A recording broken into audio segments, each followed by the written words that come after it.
Ah, Ah si, ça y est. Enfin, ils ont pas tardé. ah, voilà, voilà. Voilà. Donc on est bon. Enfin, c'est dommage pour les Youssef. La semaine dernière, c'est bon. Enfin bref, on revient, on y va. Alors, ok, donc on est à la page 109A. Et donc, en fait, on est dans on va commencer. Donc, on est sur Hotfin Matzah. Voilà. Donc, en fait, ok, on va prendre à partir de là. En fait, c'est vrai qu'on n'a pas fait les Tosfot qui sont avant ça. Ok, non, non, c'est bon. On va reprendre. Donc, on prend la Gemara à partir de la quatrième ligne. Rabbi Eliezer Omer. Donc, voilà, quatrième ligne de la page 109A. Ouais. Voilà, vers le milieu. Donc, voilà, Tania, il a été enseigné dans une braïta. Rabbi Eliezer Omer, Rabbi Eliezer dit Hotfin Matzot Belele Psachim. Ça veut dire on prend rapidement. L'artof, ça veut dire en fait prendre, ça veut dire tirer de force, prendre de force ou rapidement. C'est très difficile. L'artof, je ne sais pas comment on pourrait traduire ça. Tu vois, c'est comme l'artof, normalement, c'est quand quelqu'un il prend un objet de force de quelqu'un d'autre. Tu vois, tu le voles. Tu vois, c'est du tir, le vol à la tire. Dans la parachute noire qui a marqué comme ça, il a marqué Kimala Aretz Hamas, la terre est remplie de Hamas. Targum Kelos, il traduit Khatoufin. Ouais, donc, Hatfin, donc c'est, tu vois, c'est qui prennent de force, qui, je sais pas comment on va traduire ça. Parce que tu vois, bon, la traduction du mot, elle est importante parce qu'il y aura plein d'explications sur ce mot de Hatfin Matzot. Donc, c'est pour ça, je sais pas, Hatfin, je commence à dire, on va dire prendre rapidement. Donc, Hatfin Matzot Ve'ele Psachim. Donc, on prend rapidement les Matzot les nuits de Pessah, Mijvil Tinokot Shelo pour que les enfants ne dorment pas. Et donc, voilà. Donc, on va faire directement, on va faire, Hashbam sur ça. On avait fait Rashi déjà. De toute façon, Hashbam, il va ramener Rashi. Donc, il va donner plus différentes explications. Je pense qu'on l'avait déjà fait, ou peut-être on avait dû le finir, mais bon, on refait. Il y a différentes explications sur cette braïta. Qu'est-ce que ça veut dire? On prend les matzot rapidement devant à la nuit de Pessah pour que les enfants ne dorment pas. Alors, il va donner Rashi. Donc, je pense que la première chose, c'est qu'il ramène Rashi. Il dit Hotfin matzah, magbihin et akeara. Ça veut dire on lève le plateau du seder. Bijvil tinokot sheishalu. Pour les enfants, pour qu'ils posent des questions. Donc, ça voudrait dire on enlève les matzot devant le seder pour que, comme ça, pendant le seder, comme ça, les enfants se disent mais qu'est-ce qui se passe? Qu'est-ce qui se passe? Et donc, voilà, donc à cause de ça, ils vont poser des questions. Donc, ça serait la source du minhag qu'on a de couvrir les matzot, découvrir les matzot, machin, enlever le plateau et tout ça. Ça serait de cette Gemara-là. On avait déjà vu, ça c'est la première explication, c'est l'explication de Rashi, qui est dire Chotfin matzot, ça veut dire on prend les matzot rapidement, ça veut dire on prend les matzot, ça veut dire on prend et on les remet après, c'est-à-dire qu'on lève, on enlève le plateau du seder, on couvre les matzot, on découvre les matzot pendant le seder, pour que les enfants nous posent des questions. Ça, c'est la première explication que Rashi donne. Il donne une deuxième explication. Donc c'est Magbin, ça je reprends encore la ligne. Magbin et Akeara Bishvil Tinokochi et Chalou, ça veut dire on lève le plateau du Seder pour que les enfants posent des questions. Ensuite, Veidé Mefarché, il y en a qui expliquent. Hotfin Matzah, ça veut dire on prend la Matzah, ça veut dire Ochlin Maher, on mange rapidement. Voilà, donc c'est-à-dire l'idée, la deuxième explication, ça voudrait dire on fait le Seder rapidement. Comme ça, en fait, les enfants, ils n'ont pas le temps de s'endormir avant. Voilà, on fait le Seder le plus vite possible pour que les enfants puissent rester jusqu'à la fin. Voilà, donc ça c'est la deuxième version. Ok. Ok.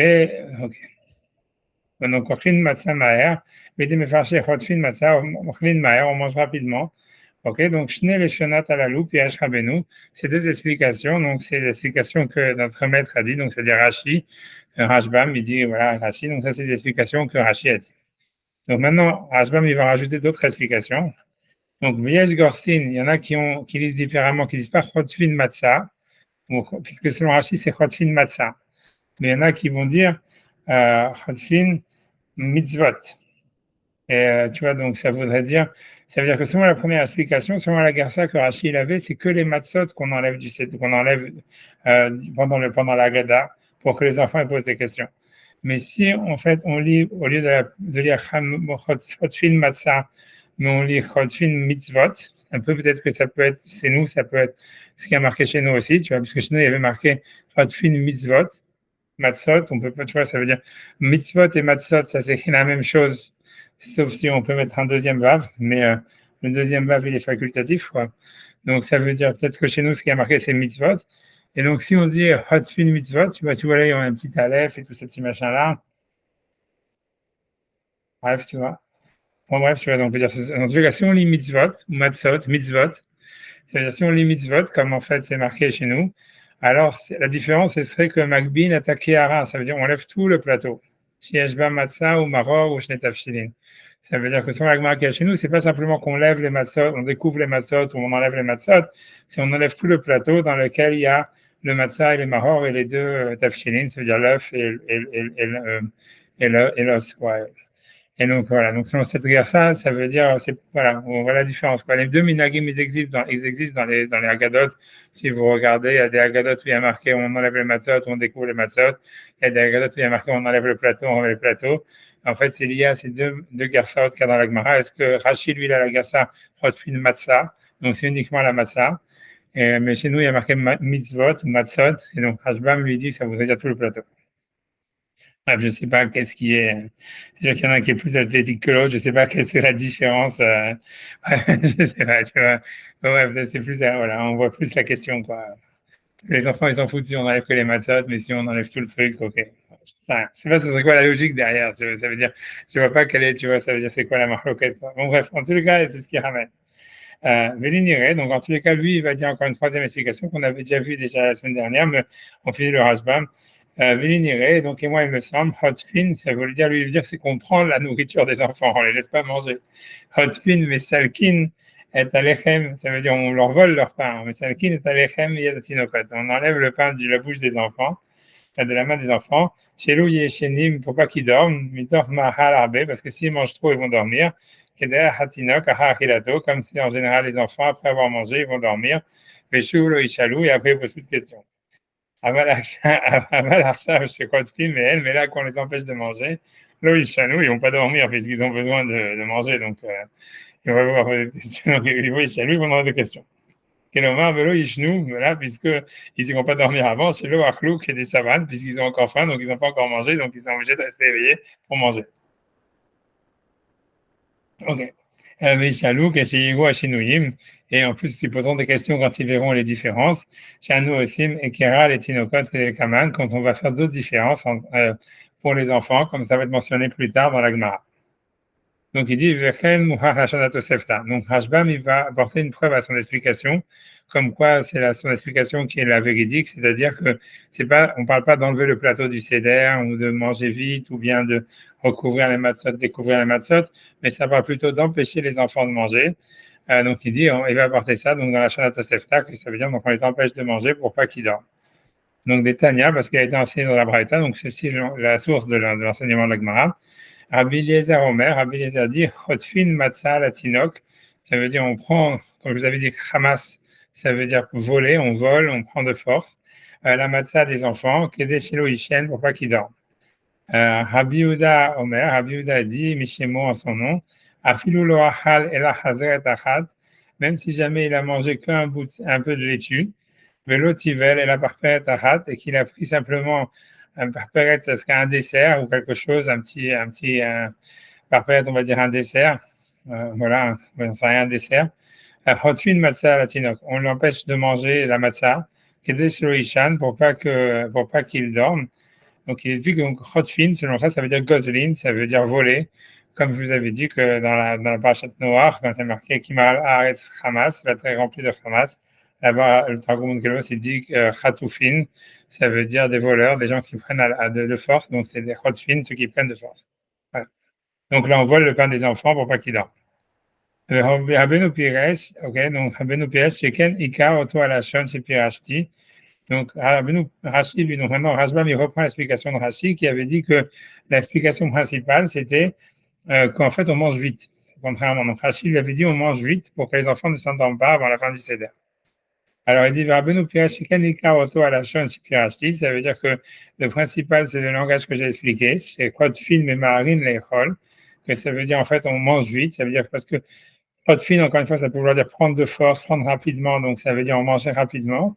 Mais des katané à de Rabbi Akiva Patra, puisque ensuite, on nous enseigne l'enseignement de Rabbi Akiva, où en fait, Rabbi Akiva a dit on va nous dire par la suite qu'il n'avait jamais dit aux gens d'arrêter d'étudier, si ce n'est la nuit du Seder, pour que les gens, ils aillent s'occuper des enfants. On va voir après ça, Rachid, c'est ça, on va refaire cette Gemara, et Tosfot dessus. Mais voilà, donc en tous les cas, on voit que si Rabbi Akiva, il disait aux gens d'arrêter d'étudier pour s'occuper des enfants, a priori, ça veut dire donc qu'ils devaient manger plus tôt.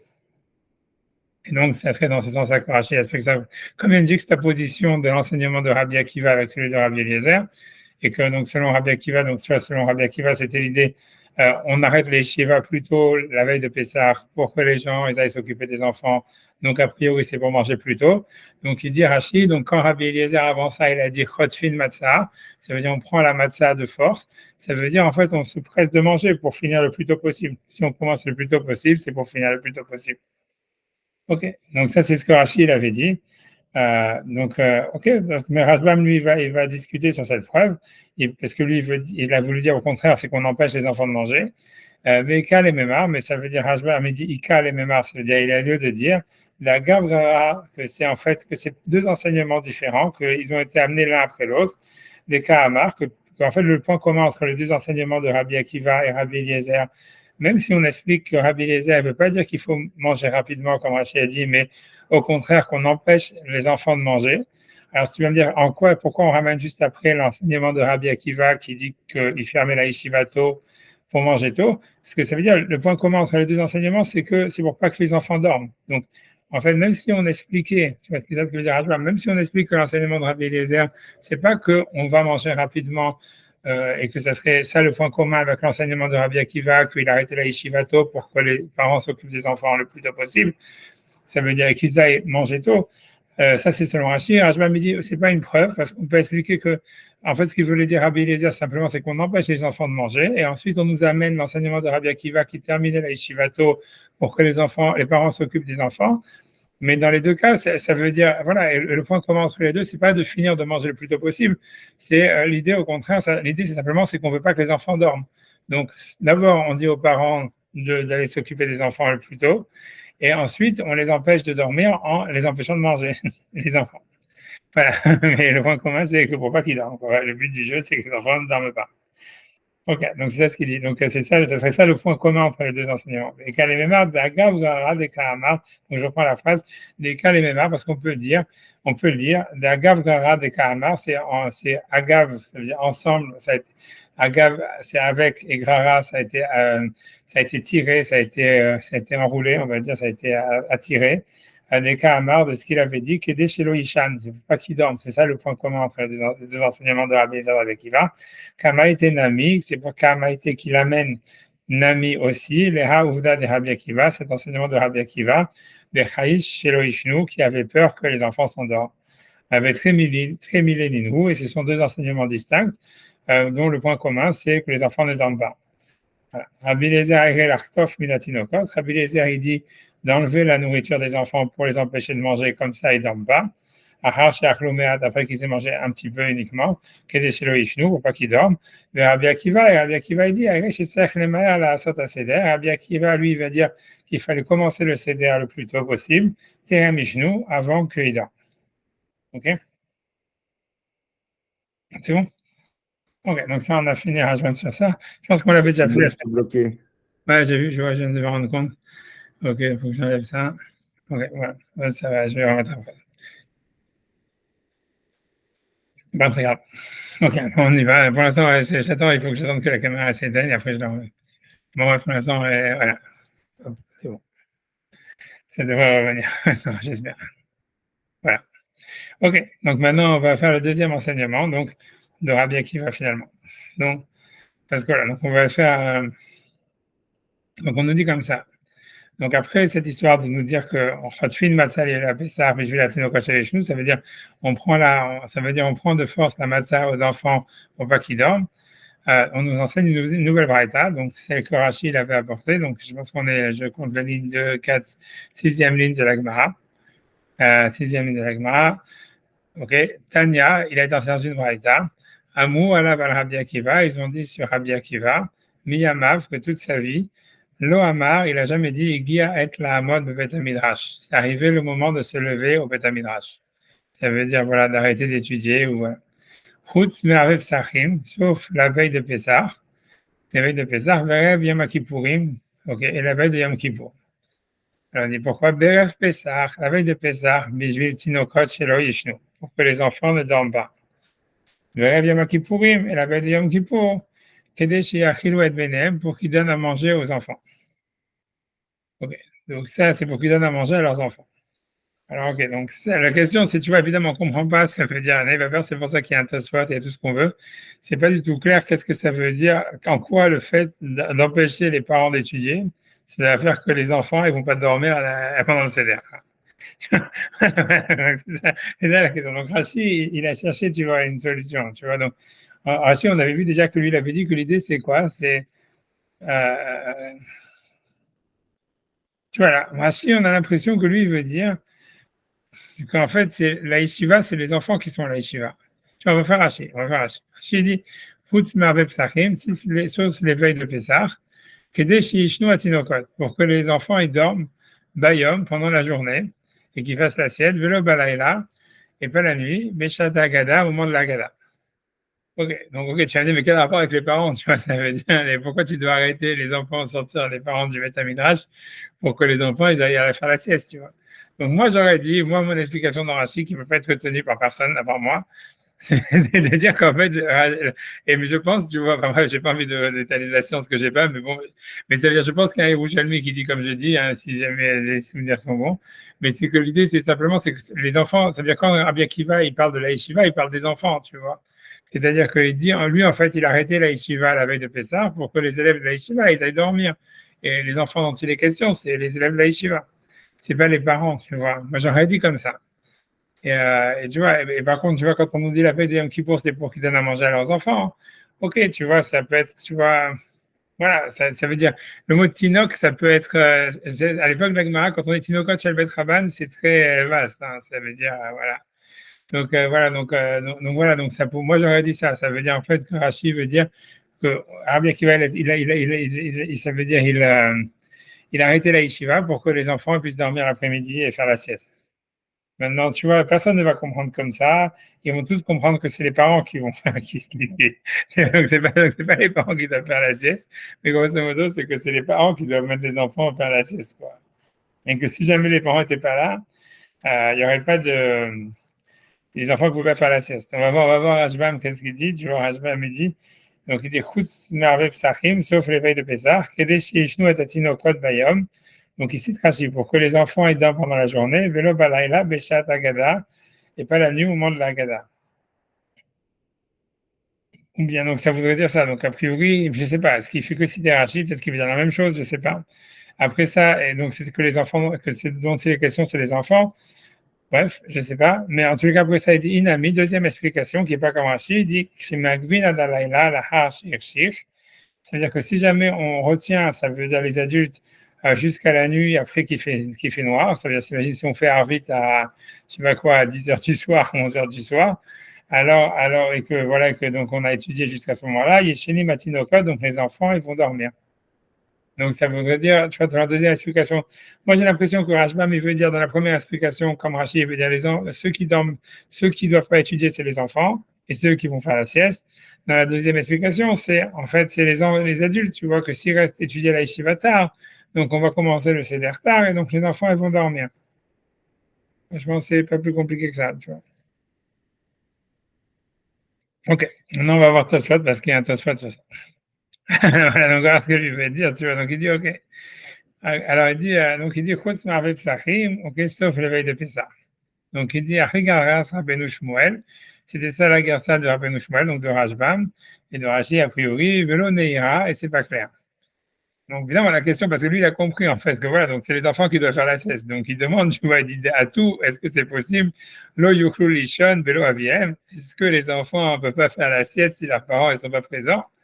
Ça veut dire, donc ça c'est la question, ça veut dire, ouais, c'est comme ça, c'est que voilà, c'est si jamais on comprend que les parents, c'est les parents qui doivent arrêter d'étudier pour que les enfants aillent au lit, c'est un peu bizarre, tu vois, c'est-à-dire, on pourrait mettre, on n'a pas besoin que les parents soient présents pour que les enfants aillent faire la sieste, a priori, c'est la question de sa soit, tu vois, c'est-à-dire, il dit ça, donc il dit, voilà, ok, moi j'avais compris, ok, donc ça c'est ça ta question.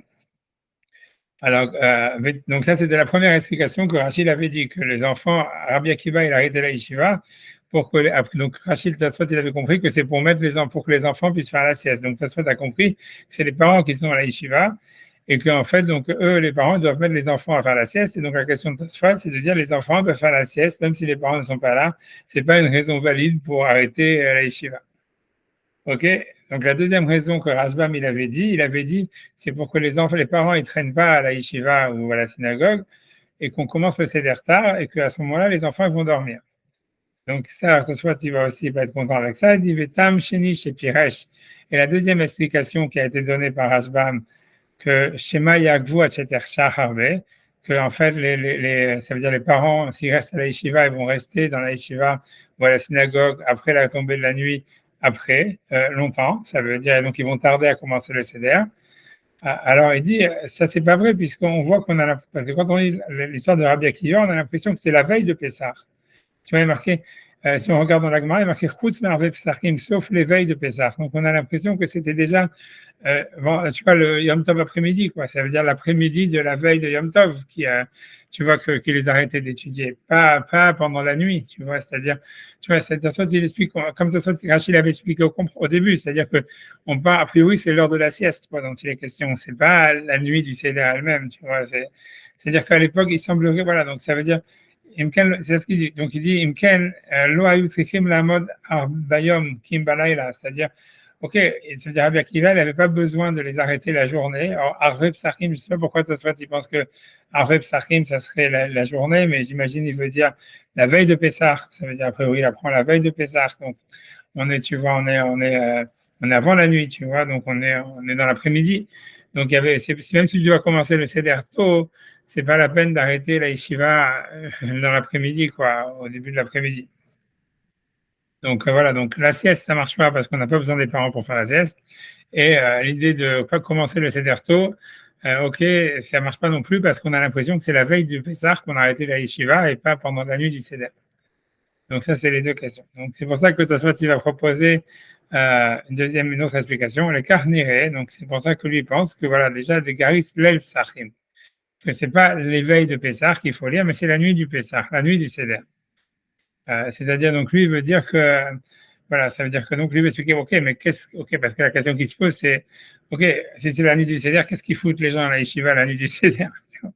Donc c'est pour ça, donc lui, tu vas expliquer que non, que Davka, à l'époque de la Gemara, les nuits de Yom Tov, les nuits de Yom Tov, c'est des nuits qui étaient consacrées à l'étude, comme les nuits du Shabbat. Et donc, en fait, c'était pour eux, c'était une occasion d'étudier. Donc, c'est pour ça, donc, c'est ça ce qu'il veut dire. Donc, il veut dire que Rabbi Akiva, il empêchait quand même les gens de venir étudier la nuit du Yom Tov, de passer la nuit à la yeshiva parce qu'il fallait faire le seder. Donc, c'est ça ce qu'il dit. Donc, il dit donc, Vayu Regilin Bevet Amidrash, et le Yom Tov. Et donc, ils avaient l'habitude de consacrer donc, la nuit de tous les Yom Tov au Bet Amidrash, ça veut dire d'étudier la nuit du Yom Tov. Et il ramène plusieurs exemples sur ça. Maaseh Beshimon Atemani chez Lobal El Yom Tov Bet Amidrash. Ça veut dire, on ramène une histoire d'un rave qui s'appelait Shimon Atemani, que normalement, alors que on avait l'impression que on dit, il n'est pas venu la nuit de Yom Tov au Bet Amidrash. Et donc, on a l'impression, et là-bas, le lendemain, le rave qui lui demandait qu'est-ce qui t'est arrivé, tu vois, les Mahar, Matsao, Rabbi Yehuda ben Bava. Le lendemain, il a trouvé Rabbi Yehuda ben Bava, il lui a demandé où est-ce que tu étais. Et bon, là-bas, il lui explique et tout ça.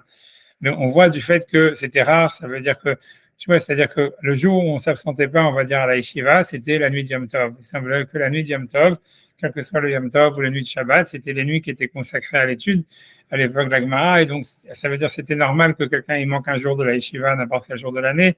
Mais en général, le grand jour, le grand moment où tout le monde se rassemblait, où tout le monde devait être là, c'était la nuit de Yom Tov. Donc voilà, c'est ce qu'il veut dire. Donc, il veut dire qu'en fait, donc c'est pas qu'ils arrêtaient. Donc, selon Tosfot, l'explication, c'est pas la veille de Pessah que Rabbi Akiva a arrêté l'étude de la Torah. C'était pendant la nuit de Yom Tov. Il disait aux gens de ne pas venir pendant la nuit du Seder. Sûrement, ils venaient après le Seder, puisqu'on voit qu'après ça, tout le monde se réunissait, comme on voit jusqu'au matin et tout ça, etc. Mais en tout cas, voilà. Mais ça veut dire que jusqu'à ce qu'ils fassent le Seder, en tous les cas, ils ne pouvaient pas étudier là-bas à la Yeshiva. Ok, voilà. Donc, voilà, ça, je pense qu'on a fini cette histoire-là. Ok. Donc maintenant, là, on rentre dans le truc qui est l'Afka Inyana de Yoma, ça veut dire qu'il est lié avec ce qu'on est dans la période dans laquelle on est, donc c'est bien. Donc, bon, Hachem. Ok. Donc maintenant, on va rentrer dans la mitzvah de Vesamarta Vechagecha.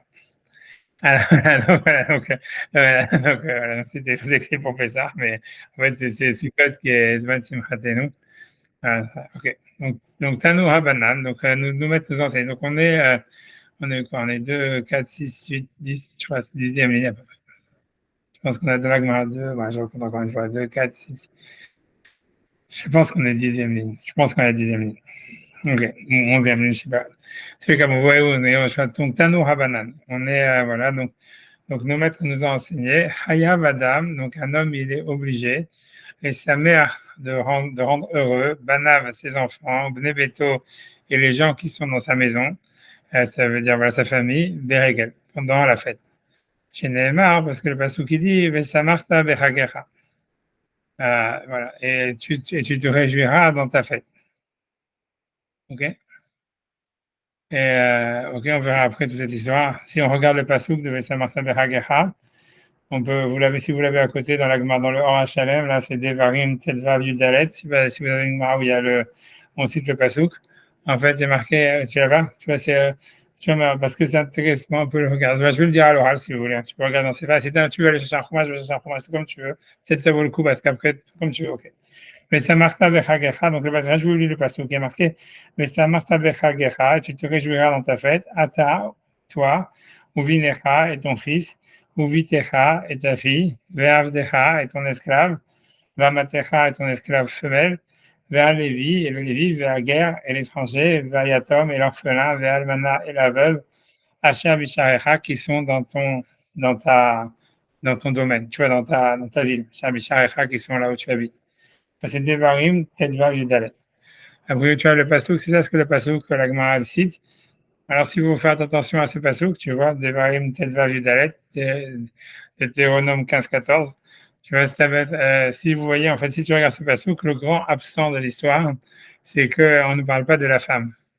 Si tu regardes, il y a marqué, tu vois, ça veut dire que si tu regardes dans la mitzvah de moi aussi, c'est un truc que j'avais jamais remarqué jusqu'à ce que j'ai fait cette Gemara, même quand j'ai fait cette Gemara plusieurs fois, c'est Tosfot qui le remarque, etc. Mais ça veut dire, ce qu'il faut se rappeler, c'est ça, c'est qu'en fait, le pasouk, il parle de réjouir. Si tu regardes ça, Martha Bechagecha, Ata, toi, Vinecha, ton fils, Bitecha, ta fille, Avadecha, ton esclave femelle, le Lévi, l'étranger, l'orphelin, la veuve, voilà, mais il n'y a pas ta femme, tu vois.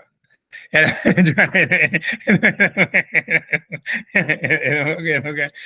mais c'est pour ça que c'est un chidouche de la Gemara que tu vois que la Gemara elle dit Haya Madame les Samer Bana vous venez Beto, qu'a priori venez Beto, ça veut dire la femme. Barégel et chez Nema, ça marche à Bechagecha. Puisqu'il est marqué, tu le réjouiras pendant ta fête. Alors le truc, c'est bon, on va poser la Tosfot, tu vas poser la question de ce passouk, d'où est-ce qu'on apprend qu'il faut réjouir sa femme, puisque la femme n'est pas mentionnée dans le verset. Donc on va voir après. En tous les cas, c'était pour l'histoire. Donc, ok. Donc maintenant, l'Agma demande, ok, Bama Mesamchim, comment est-ce que un homme il peut réjouir sa famille? Alors l'Agma elle dit Beyahin. Ok. Alors elle dit avec du vin. Ok, voilà, enfin, ok, c'est clair. Abi Yehuda Omer, Abi Yehuda il dit Anashim Be'aou Ilahem, ça veut dire les hommes avec ce qui est bon pour eux, Venashim Be'aou Ilahem, et les femmes pour ce qui est bon pour elles. Donc il dit Anashim, les hommes, Behaouilahem, les hommes avec ce qui les rend heureux, c'est quoi? C'est Beyaïn, c'est le vin. Benashim et les femmes, qu'est-ce qui les rend heureuses? Le Maï, Taner Rav Yosef, donc Rav Yosef il dit Bebavel, Bebigdet Sivonim, à Babel c'est en leur donnant des habits colorés, au Beret Israël, et on a Israël, Bebigdet Pishtan, Megohatzin, avec des habits en lin repassés. Megohatzin, ça veut dire repasser, presser, des choses comme ça. Alors, ok, donc ça veut dire, ok. Ce que ça veut dire, tu vois, on peut peut-être même déjà s'arrêter sur ça, regarder qu'est-ce qu'il dit. Voilà, Rashi Hashbam, il dit, je sais pas s'il dit rien. Rashi dit rien. Rashi dit rien. Tosfot, il dit, Hashbam, il dit pratiquement rien. Il dit, Anashim Behaoui Lahem, Bigmara Kamarla, ça veut dire la Gemara, elle va expliquer, c'est tout. Par contre, s'il y a des Tosfot, et donc il y a le Tosfot qui va parler sur cette histoire de Vesamarta Bechagecha, que la femme, elle n'est pas mentionnée. Alors, donc, on va regarder cette Tosfot, tu vois. Donc, alors, chez Nehemar, donc, il dit, Vesamarta Bechagecha, ta uvitecha, toi et ta maison, toi et ta fille, tu vois, donc, Théma. Donc, en fait, tu vois, donc, quand tu regardes Tosfot, lui, il ne ramène pas le passage que nous, on a de Vesamarta Bechagecha. Il ramène un passage qui dit Vesamarta ata uvetecha. et tu te réjouiras, toi et ta femme. Alors, ce passouk de tu te réjouiras, toi et ta femme, etc., c'est un passouk qui ne parle pas de la simcha, de la fête. C'est un passouk qui parle de la simcha qu'on devait avoir quand on amenait le maaser sheni à Yerushalayim. C'est-à-dire que comme il y avait une mitzvah une fois, deux fois tous les 3 ans, de prendre un dixième de sa nourriture, de ce qu'on gagnait, et de l'amener à Jérusalem et de le manger avec sa famille. Ça s'appelle le Maaser Sheni. On le faisait la première année, dans la Shemitah, c'est la première année et la deuxième année, et la quatrième année et la cinquième année. Ça veut dire tout sauf la 3 et la 6. Ça veut dire la 3 et la 6 sont données aux pauvres. Ça veut dire il y avait un maaser qui était donné, principalement, ça veut dire les prélèvements qu'il y avait sur la récolte à l'époque en Israël, c'était à grosso modo 20%. Si on enlève la trouma et tous ces machins-là, que c'était des quantités négligeables, on va dire, mais ça veut dire il y avait un maaser qui était donné aux Lévis, c'était 10%, et il y avait un deuxième maaser qui était le maaser Sheni. Donc 2 fois tous les 3 ans, il fallait le prélever, et on le mangeait soi-même avec sa famille à Jérusalem. Le but de tout ça, ça voulait dire, en fait, c'était pour t'obliger à prendre des vacances, quoi, grosso modo. Non, mais c'est vrai, c'était quand on regardait là-bas, c'était pour t'obliger à prendre des vacances avec ta famille et de les prendre à Jérusalem. Et parce que le but du jeu, pourquoi? C'était pas simplement parce qu'on voulait que tu fasses marcher le business de Jérusalem. C'est bien que c'était beaucoup ça, mais l'idée, c'était que comme il y avait le temple là-bas et que donc en fait normalement donc en fait c'était impossible, c'était très difficile en fait pour les gens de consommer tellement d'argent. Tu vois, parce que même si tu vas à Jérusalem, ok, tu as le temps pour faire les vacances, mais combien de temps tu vas rester en vacances? Tu vois, ça veut dire ça, à l'époque, ils devaient voilà, semer le champ, machin, blablabla. Donc, tu vois, il y avait une période creuse, j'imagine, tu vois, à mon avis, ça devait être pendant l'hiver ou un truc comme ça. Mais à Hanouka, j'imagine un truc comme ça, puisque tu vois, on voit bien qu'en fait, Hanouka, c'est la fin des Bikurim et tout ça. Enfin bref, j'imagine que chacun pouvait se faire des vacances. Mais bon, c'était un temps limité. 10%, manger 10% de tout ce qu'on a gagné pendant l'année, tout ce qu'on a produit, si tu veux, pendant, tu vas dire, en 2 semaines, c'est beaucoup, tu vois, avec sa famille. Donc ça veut dire l'idée de la mitzvah, elle était, tu vois, plusieurs, c'est-à-dire d'abord que ça obligeait les gens en fait à inviter tout le monde. Ça veut dire que comme en fait il fallait qu'ils dépensent tout cet argent. En plus, ils pouvaient dépenser que dans de la nourriture, grosso modo. Et des massages, c'est tout ce que tu pouvais faire. Tout ce que avec Mali, que tu peux faire des massages aussi, c'est considéré comme manger. Donc, je sais pas s'il y a beaucoup de salons de massage là-bas, mais ça veut dire, en tout cas, ça veut dire les massages et tu vois les spas, tous ces machins-là aussi, c'était utilisable. Tout ce qui est skin care et tout ça, tu pouvais utiliser, c'était l'argent, tu pouvais utiliser le massage chez parce que c'est considéré comme manger. Mais ça veut dire que le truc, c'est que, donc en fait, voilà, donc l'idée, c'était comme ça, tu invites des gens. Tu invites des gens, et en plus de ça, tu vas manger. Les corbanotes, ça veut dire, avec ça, tu achètes, en fait, la manière de dépenser l'argent le plus rapidement possible, c'est d'acheter des animaux. Et les animaux, après, donc, tu les amenais en sacrifice en tant que shélamim au Beth Amikdash. Donc, ça veut dire, ça donnait à manger en même temps au Kohanim, ça donnait à manger à tout le monde, puisque les shélamim, il fallait les finir en 2 jours. Et donc, en fait, là, tu étais obligé de donner aux pauvres, tu étais donné d'inviter tout le monde, en fait, parce que tu ne peux pas finir un bœuf entier en 2 jours, même si ta famille, tu vois, c'était des gros mangeurs. Et voilà, donc, en fait, c'était une manière, en fait, tu vois, la Gemara dit, le passage qui dit,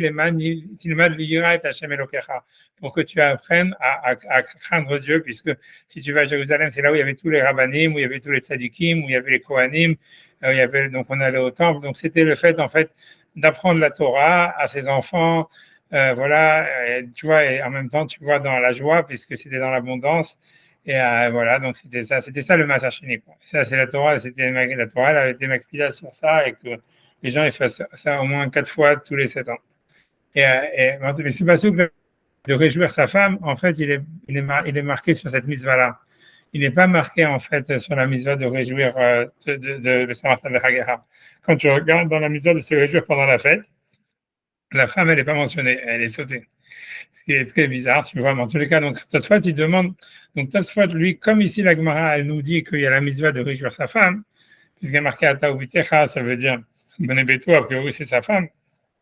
Donc, Tosfot, il demande, voilà. Et donc, lui, il a vu une autre garça, que, en fait, c'est pas le passou comme nous, on a, c'est le passou que je vous ai ramené tout à l'heure, qui est chez nous, qui est Saint Martin de Chagecha, et tu vois, ça veut dire, et tu te réjouiras pendant ta fête, comme j'ai ramené le passouk là-bas qui parle en fait de Sukkot. Et il dit non, c'est un pasouk, selon Tosfot, il avait un autre pasouk qui est un pasouk qui parle de Maaser Sheni, donc il parle de cette mitzvah, donc d'aller manger toute cette nourriture et tout ça, tout, un dixième de ce qu'on avait gagné pendant ses vacances à Jérusalem avec sa famille pour que la famille et soi-même, on ait un contact avec les Kohanim, avec les Rabbanim à Jérusalem, etc., et qu'on invite des gens et qu'en même temps, on invite les Kohanim, etc. Donc, cette mitzvah, c'est là où il y a une mitzvah spécifique de réjouir sa femme.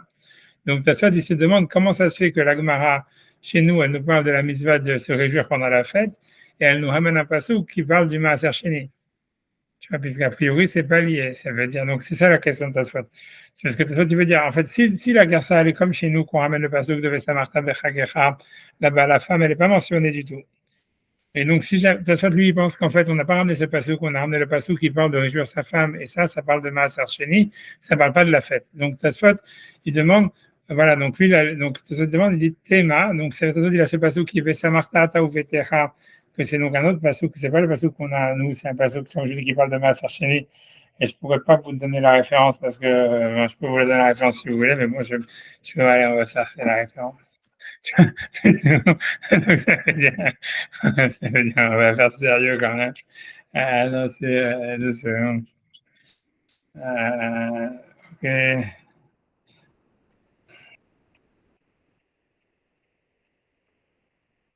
Ouais, non, même pas, même dans c'est pareil, ils n'ont pas ramené la.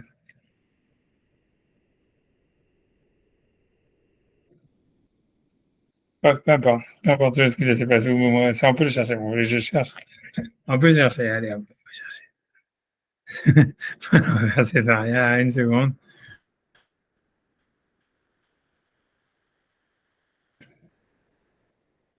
C'est. Mais ça marche. Attends, vous dire.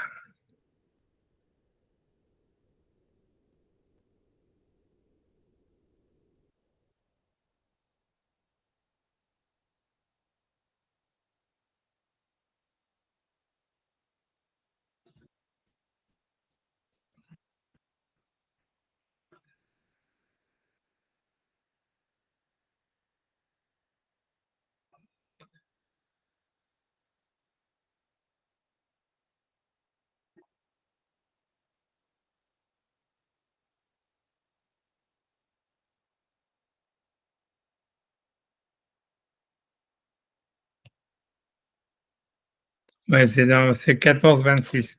C'est Deutéronome 14-26. Si vous voulez, je peux vous faire un share screen si vous voulez. Si vous voulez, dans 2 secondes, si j'y arrive. 2 secondes. Si ça marche, ça marche. En fait, en fait, je peux vous la passer qui est marqué Benatata Kesef. Donc, c'est Deutéronome 14-26. Benatata Kesef Bechol Asherta Benafshecha. Donc, ça, c'est-à-dire que le Maaser Sheni, donc, tu l'as amené à Jérusalem. Et on te dit, tu mettras l'argent dans tout ce que ton âme y désire. C'est pour ça que je dis qu'en fait, c'est limité quand même à la nourriture. Et à part toutes les choses qui sont pour la peau, ça marche aussi. Babacar voilà, dans du gros bétail, Batsot dans du menu bétail, ou Bayaïn dans du vin, ou Vachecha, a priori c'est de la bière, ou tu vois, ils ont dit intoxicant, ils ont traduit en anglais, c'est-à-dire dans de l'alcool. Ou Kol Asher Tishal Chanavshecha, c'est tout ce que ton âme te demandera. Ve'achal Hashem lifnei Hashem Elokecha, et tu mangeras là-bas devant Hashem ton Dieu.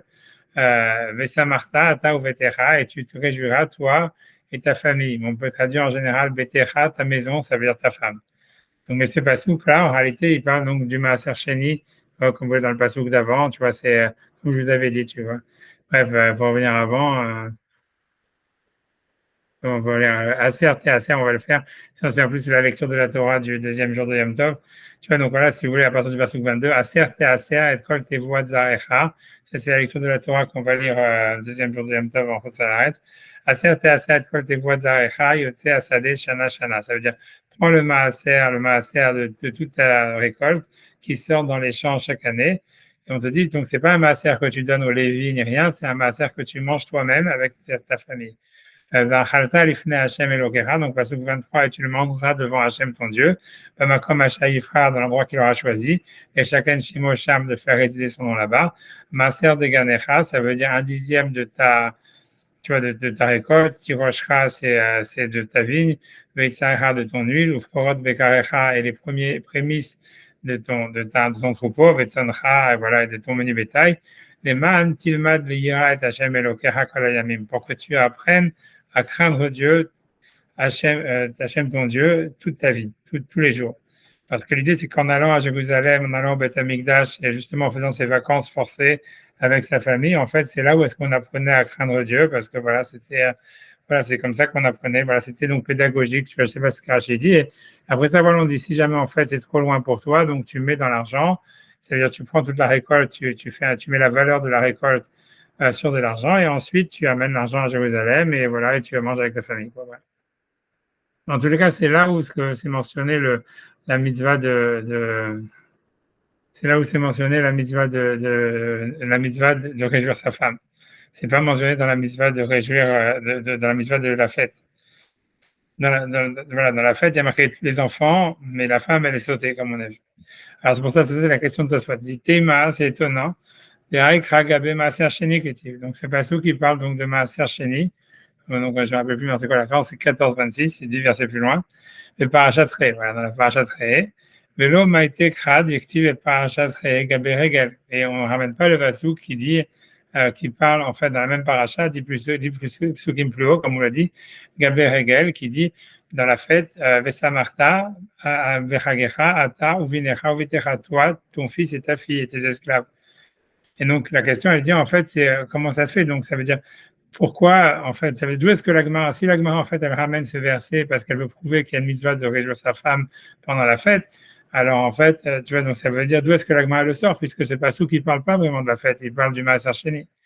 Alors c'est pour ça que il dit, il faut dire que Vieshomar de Yalif Maaser, directive Beto Behedia. Ça veut dire qu'en fait, il y aurait un Ekesh, une juxtaposition. Ce que l'Agmara, elle veut dire, c'est qu'il y a une juxtaposition entre les parachiotes, c'est-à-dire que du fait que la mitzvah de Vesamarta Bechagecha, elle est marquée juste à côté, en fait, 10 versets plus haut, quelques versets plus haut, plus bas, que la mitzvah de se réjouir pendant la fête. Donc, il y a une juxtaposition entre les deux mitzvot. Et donc, même si la femme, le fait de réjouir sa femme, c'est pas mentionné explicitement dans la mitzvah de réjouir sa famille pendant la fête, on apprend de la mitzvah qu'il y a de réjouir, que par contre, quand on nous parle de la mitzvah de réjouir sa femme, quand on mangeait le Maaser Sheni à Jérusalem, on ne parle que de la femme et pas des enfants. Donc, on nous dit, dans un cas, dans la fête, la Torah elle a parlé que la mitzvah de réjouir ses enfants. Quand on parle de Maaser Sheni, on nous a parlé que la mitzvah de réjouir sa femme. Et donc, l'Agma, elle pense à soi, elle explique qu'il faut expliquer que l'Agma, elle apprend de la juxtaposition des deux sujets, que ça veut dire que les deux s'appliquent dans les deux cas. C'est-à-dire que dans la mitzvah de Samarta Bechagecha, il y a une mitzvah non seulement de réjouir ses enfants, il y a aussi une mitzvah de réjouir sa femme. Et la même chose dans Maaser Sheni, autant bien que c'est que la femme qui est mentionnée dans la mitzvah de Maaser Sheni, on apprend aussi que de la fête que en fait il faut aussi réjouir ses enfants, de la juxtaposition des parachiotes, et c'est ça ce que l'Agma va nous apprendre ici. Donc, bon, mais moi, ça laisse quand même une question, quelque chose à méditer. C'est bizarre comment ça se fait que c'est pas marqué explicitement. Ça veut dire que dans le passage de réjouir pendant la fête, il y a marqué tout le monde sauf la femme, tu vois. Et quand on parle de Maaser Sheni, en fait, tu vois, que c'est prendre des vacances, il y a marqué ta femme et les autres non, tu vois. Mais je pense qu'en fait, c'est logique. Ça veut dire, en fait, c'est vrai que même si tu essayes de rendre ta femme heureuse pendant la fête, en fait, je pense qu'elle n'est jamais vraiment heureuse parce que, tu vois, elle doit cuisiner, elle doit tout ça. C'est toujours le stress et tout ça, machin. Donc, en fait, ceux qui sont vraiment contents, c'est les enfants, tu vois. Par contre, quand tu vas en vacances, tu vois, c'est plutôt ta femme qui est contente. Les enfants, ils sont toujours en train de qu'est-ce qu'on fout là, qu'est-ce qu'on fout là. Donc, je crois que ça existait déjà à l'époque de la Torah. Tu commences. On a sorti les cas. La Torah, elle a marqué ça explicitement. OK.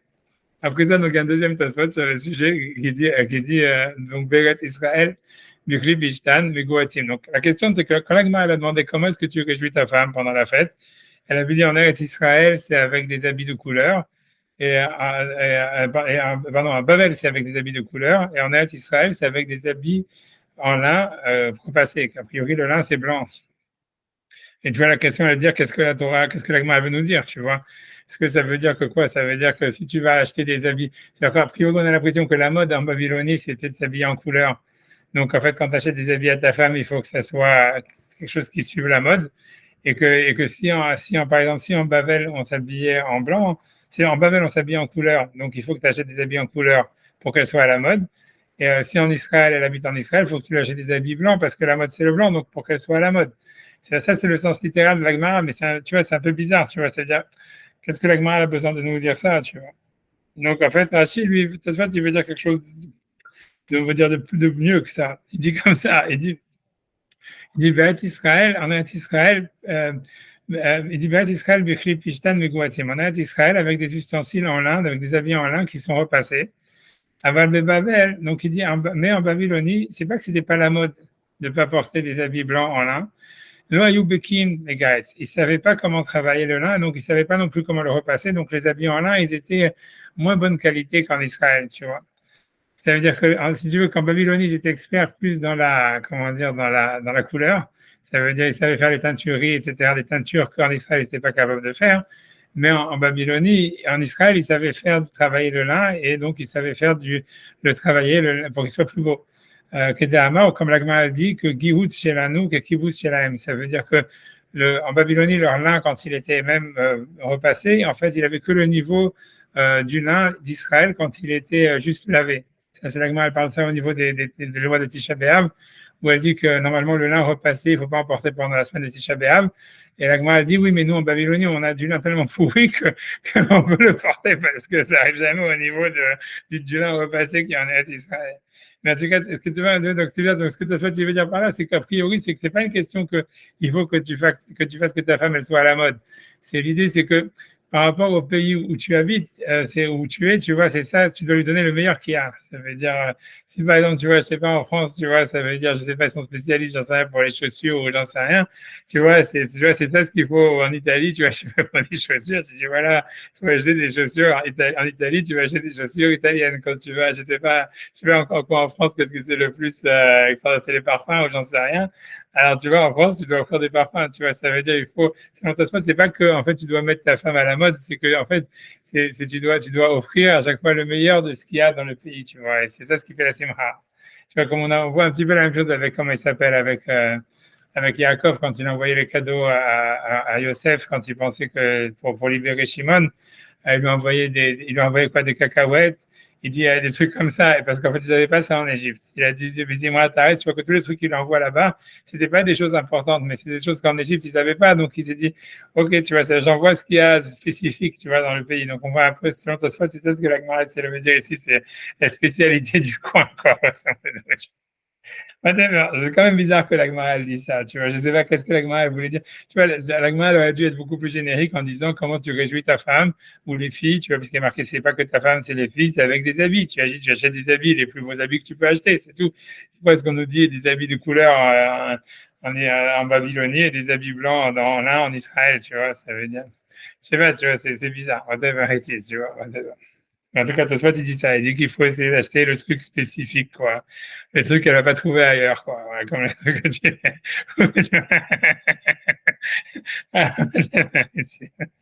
faut faire preuve d'originalité, quoi. Ça suffit pas d'acheter le premier truc qui te passe par la main. Je sais pas. Ok. Donc, il y a encore un autre Tosfot où donc l'Agma disait qu'en fait les hommes ils ont une simcha que par le vin, le Bessim Beyayin. Donc Tosfot il va expliquer, il dit Bamem et Samho, dans quoi, comment est-ce qu'on peut réjouir donc tu vois la simcha Tahag, c'est avec le vin. Ok, Tosfot il dit Aïnou Bismanazé, c'est aujourd'hui, ça veut dire après que le Beth Amikdash a été détruit, on a de la simcha que avec le vin. Aval Bisman Beth Amikdash, mais à l'époque du Beth Amikdash, simcha il y avait de la simcha que en mangeant de la viande. Tu vois, Tosfot Lagma, elle va élaborer sur ça après, mais c'est-à-dire, c'est un grand chidouche que Tosfot veut dire. C'est-à-dire, Tosfot veut dire comme ça, il veut dire que quand on dit qu'il y a une simcha dans la viande, en tout cas, et que c'est la misère de Vesamarta Bechagacha, c'est à l'époque du Beth Amikdash, c'est pas le fait que tu manges de la viande qui te rend heureux, c'est le fait que c'est un korban. C'est le fait que tu vois qu'on avait apporté le sang à l'autel et qu'il y avait une partie des graisses qui avait été apportée sur le misbéach et que toi, tu manges le reste et tout ça avec ta famille. C'est ça ce qui faisait qu'il y avait une simcha de Yom Tov à manger la viande. Comme le Korban Pesach, tu vois que le sang, il était aspergé sur l'autel.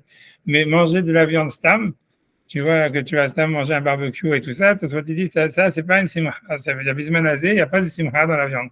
La simcha, elle est par contre dans le vin, oui, tu vois. C'est-à-dire le vin est transféré dans le vin. Voilà, c'est ce que tu dit. Donc j'avance, tu vois, la Gemara. Tu vois, donc enfin, voilà, on avance. Ok. Ok, donc ça, c'est ce que la Gemara dit. Ok, donc la Gemara va élaborer justement sur cette histoire-là de la Simcha à l'époque du Beth Amikdash qui venait par les Korbanot. Donc on est, là je compte plus les lignes, j'espère que vous suivez. Voilà, ça devient trop compliqué de compter. Hein. Bon, bref, okay, donc on est au milieu de la page, vers le milieu de la page, au milieu d'une ligne. Hein. On va dire comme ça. Tania, donc il a été enseigné dans une braïta. Rabbi Yehuda ben Betera, Omer, Rabbi Yehuda ben Betera dit, Bisman chez Beth Amikdash Kayam, à l'époque où le Beth Amikdash existait, En Simcha el Abebasa. Donc il y avait, c'est ce que il a introduit, il y avait de la viande, la vraie Simcha de Yom Tov, c'est de manger de la viande. Chez Nehemar, parce que le verset est dit explicitement, Bezavarta Shelamim, et tu feras donc des korban pacificateurs, Bachal Tacham, et tu mangeras là-bas, à Jérusalem, Vesamarta Lifne Hashem Elokecha, et tu te réjouiras devant Hashem ton Dieu. Il dit, Varshav Shen Bet Amikdash Kayam, et donc on ne peut plus avoir cette simcha de manger un korban. Alors, En Simcha el Abeyain, la simcha, elle est accomplie uniquement par le vin, chez Nehemar, Beyain et Samach Levavenosh. Et le vin, en fait, ça veut dire il remplit, ça veut dire il réjouit le cœur des hommes. Okay. Je ne sais pas s'il y a des rachis sur ça. Je ne sais pas, mais il n'y a pas. Ok, il n'y a pas de rachis. Donc, il y a un tasfot, on va faire tasfot. Et après ça, je vais arrêter parce qu'après ça, la souillade, après, je vous avertis, ça c'était le petit truc, ça c'était la rigolade avant le truc sérieux. Je vais la garder pour après. Après, c'est les maths, on va rigoler quoi, les maths des hommes des cavernes. Ah ouais, c'est les plus compliqués, hein, je te garantis. Hein. Donc, enfin, on y va.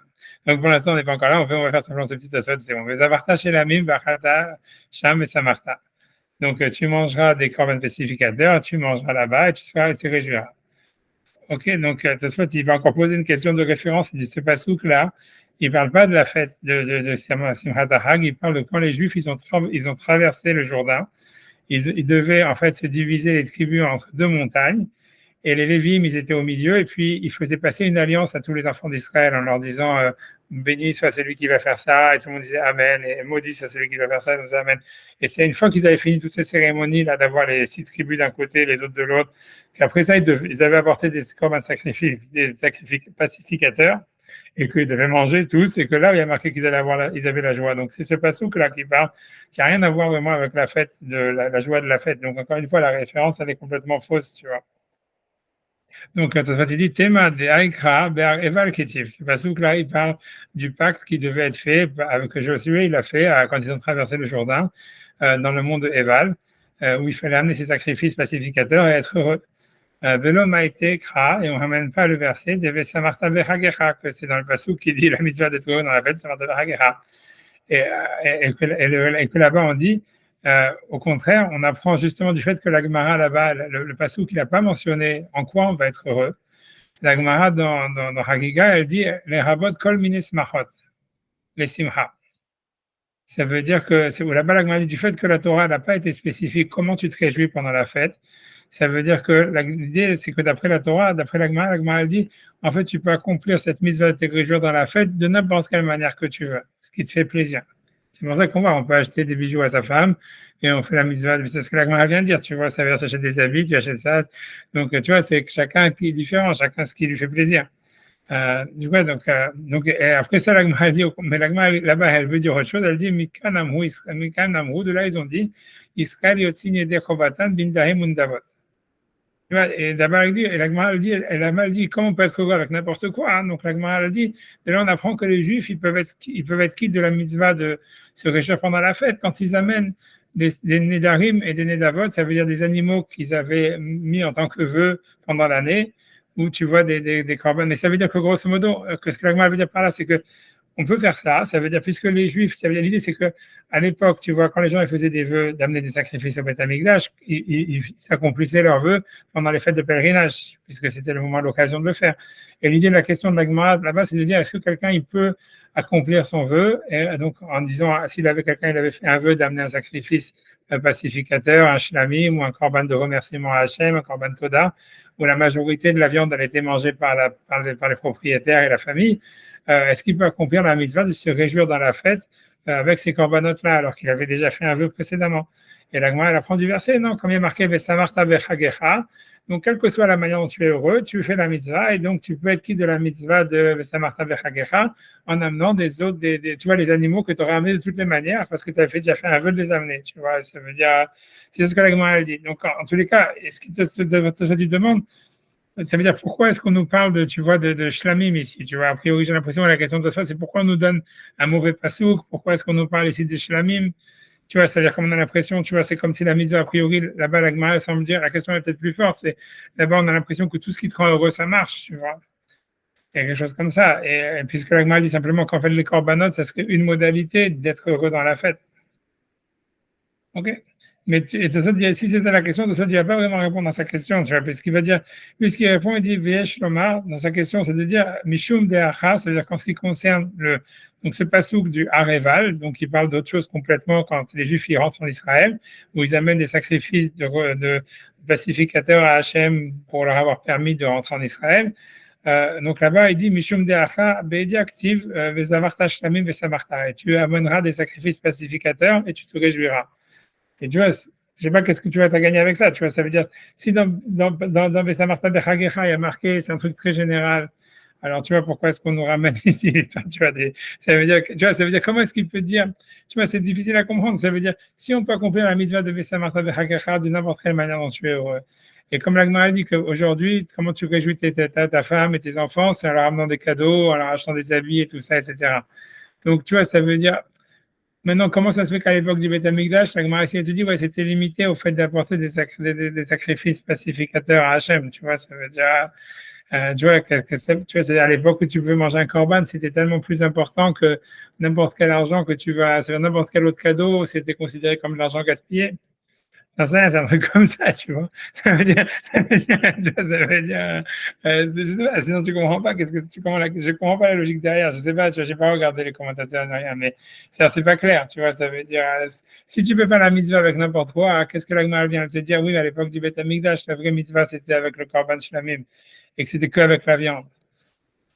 Tu vois, je sais pas comment, je sais pas, tu vois, peut-être, ah non, peut-être, ouais. Je sais pas, c'est parce qu'on a l'impression, c'est vers la seule manière que j'ai de répondre, c'est parce que ça, c'est pas logique non plus de penser que la viande des corbanotes, elle était meilleure que la viande d'aujourd'hui, tu vois. Mais ça veut dire que si on veut regarder par rapport à la simcha, tu vois, je veux dire, pourquoi ça serait une simcha, pas ça.